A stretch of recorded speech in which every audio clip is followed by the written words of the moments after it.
काय वाचलं उपोषणाला? होर्डिंग लावायचं चाललंय. पावसाचे दिवस आहेत, अतिवृष्टी होते, लोकांना त्रास होतोय. अर्धा रस्ता आहे व्यापकलाय, इकडे घेतलाय. पोलीस येणं झालेत, नगरपालिकावाले येत नाहीत. परमिशन आहे काय बोर्डला? 10 वेळा सांगितलं बोर्डला परमिशन नाही, तरी ह्यो मला हिंगे सांगतोय. मुख्याधिकारी जर सांगतो यांची काय चट्टा झाली का? नागरिकांचे हाल होतात, मरतात लोक रस्त्यावर. हा, त्याला सुचना का अजिबात? मालक झाले, तो नगराध्यक्ष एसी केबिन मध्ये बसतो, तो कधी रस्त्यावर उतरत नाही. उपाध्यक्ष तसाच. ही होर्डिंगाची पिन परवाच लावायचे. घाटकोपरची दुर्घटना घडली, किती माणसं मेली, जबाबदार कोण? तो विनोद जळक नगरपालिकेत बसतो, त्याला कळतं का? अक्कल आहे घ्यायला? यांना सगळं होर्डिंगची सगळी परमिशन मला दाखवायची. एकही परमिशन घेतली नाही याच्यामध्ये. जेवढ्या परमिशन आहेत तेवढ्या होर्डिंग लावलेत. अतिरिक्त होर्डिंग लावायचे चालले साताऱ्यात. आणि पावसाच्या दिवसात काम करताय का? शनिवार रविवारी काम करताय का तुम्ही? त्या मुख्याधिकारी नगराध्यक्षांनी इथे यायचं. जनतेने निवडून 2 महाराजांकडे बघून दिले, आज अध्यक्ष उपाध्यक्षाला नागरिकांनी निवडून दिले. मालक नाहीत साताऱ्याचे. नागरिकांच्या जीवाशी खाता का? पोलिसांना सांगितलं, पोलीस अजून येत नाहीत. हे असा रस्ता अडून कुठे ट्रॅफिक वाले झोपले का? ट्रॅफिक वाले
सीओला सांगितले त्याला पावसाचे दिवस आहे तुम्ही जाता घरी त्याला जीव जायला त्या माणसाचा तुम्ही जाता घरी निघून काही घटना घडल्यात ना पावसाळ्यात आपल्या सगळं करायला द्यायला पाहिजे कामच कशाला केलं ना तुम्ही पाऊस सुरू असताना कशाला काम करायचं उघडूनच की पाऊस ट्रॅफिक आहे इथं पडलं ते ओलं हे सिमेंट जीव राहणार का तुम्ही लोकांचा तुमच्या कमाईसाठी पावसाळ्यात जीव घालत माणसांचा ह्यांच्यासाठी ते बसलेले आहेत काढायला जावं कुणाची एजन्सी आहे कुणाची एजन्सी आहे दिशाभूल तुम्हाला याचं परमिशन आहे परमिशन घेतलं आहे कधी दिलं 1 वर्ष झाली तशी का नाही झाली तुम्हाला तुमच्या लिस्टप्रमाणे तर बाकीच्या ठिकाणी बरीच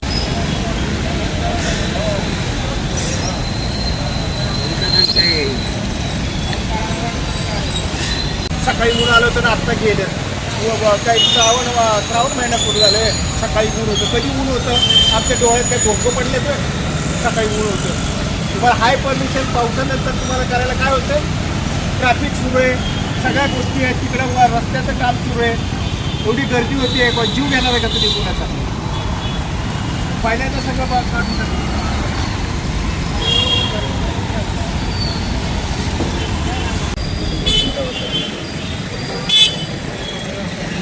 राजा हे सगळं काय तुझं अँगल वगैरे तुम्हाला कुठं काय नको तोपर्यंत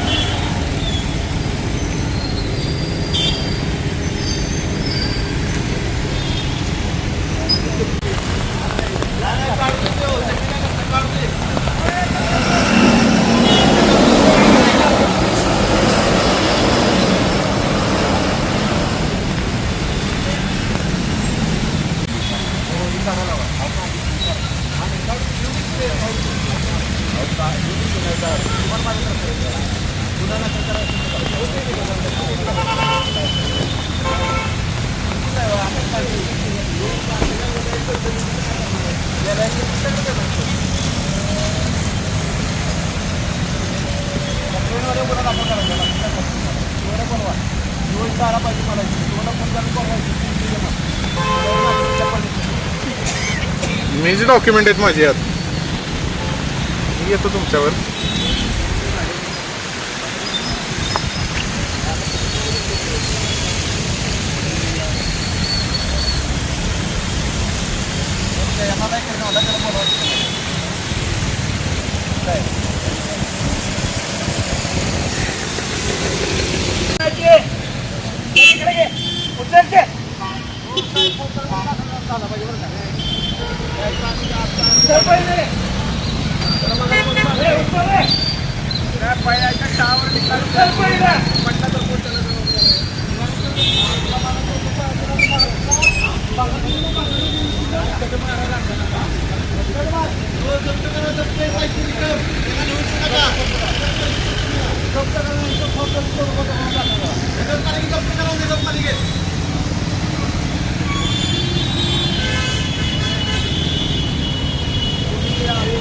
दहा मिनिटं जर मला ही दोन्ही होल्डिंग उतरलेली नाही पहिलं काढूनच आहे मला बाकी नाही सांगायचं नाही तर माझी यंत्रणा मी लावतो आणि गुन्हे दाखल करतो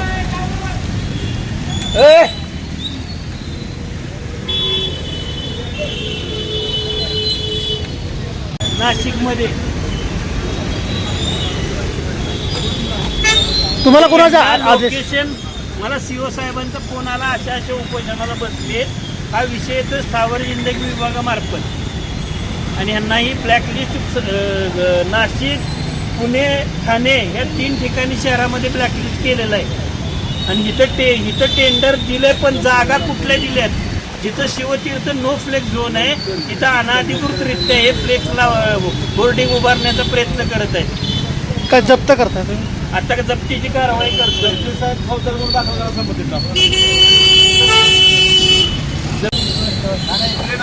दहा मिनिटं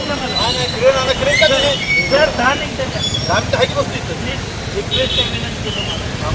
ऐका ना इथं बसू नका मी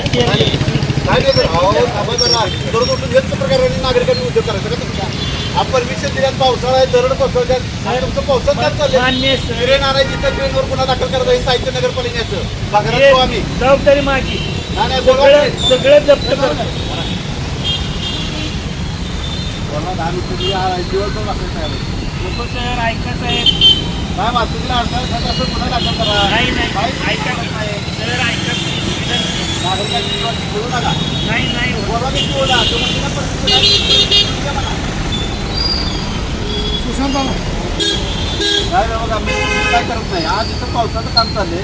तुम्ही विचार करा तुम्ही एक पडलं घडलं काय झालं काय जबाबदार आहे? आणि परवानगी नाही यायला साहेब मी जप्त करतो इथं एकही मटेरियल त्यांच्या ताब्यात जाणार परवा नाही. हे काढा काढणार मी कटिंग करणार काय नाही लोक सहकार्य करतात मला जातात ऐका की सर ट्रेन नको मला मी कट करणार डायरेक्ट त्याला सहजासहजी येणार नाही येत ताब्यात कट करा बोलवा घ्या ते